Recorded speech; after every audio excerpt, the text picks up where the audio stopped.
Magandang araw po sa lahat. Ang topic ko po ngayon guys ay tungkol sa hashtag. Saan ba ginagamit ang hashtag or anong gamit ng hashtag at ano ang purpose ng paglalagay ng hashtag? Lahat po kasi tayong mga content creator, kapag tayo ay nagpo-post ng video, naglalagay tayo ng hashtag.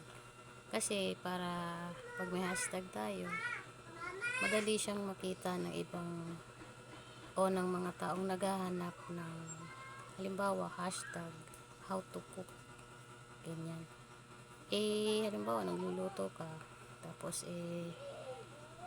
nakita ng mga anong naghahanap na yun na yung hashtag mo ay how to cook, halimbawa adobo, madali niya makikita, madaling manotify ang iyong mga upload kapag may ginagamit yung hashtag. Kasi ang hashtag, hindi lang naman yan nilagay dyan para nang walang purpose.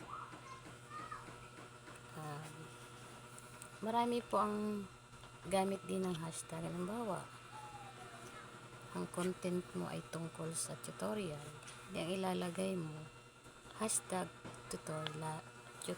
Kaya yung iba na naghahanap ng tutorial, pag inano nila, isinearch nila yung mga tutorial, maaaring mapasama ang iyong video tungkol sa tutorial.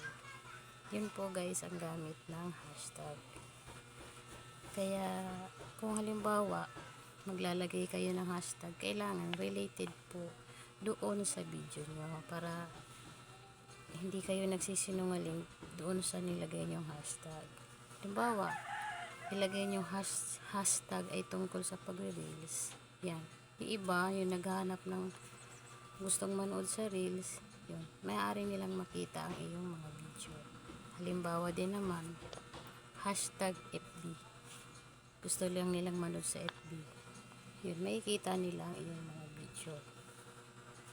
Yun po guys, ang gamit ng hashtag. Kailangan kung maglagay ka related doon sa kung ano ang iyong topic doon sa iyong video. Huwag po kayo maglalagay ng hashtag na hindi related.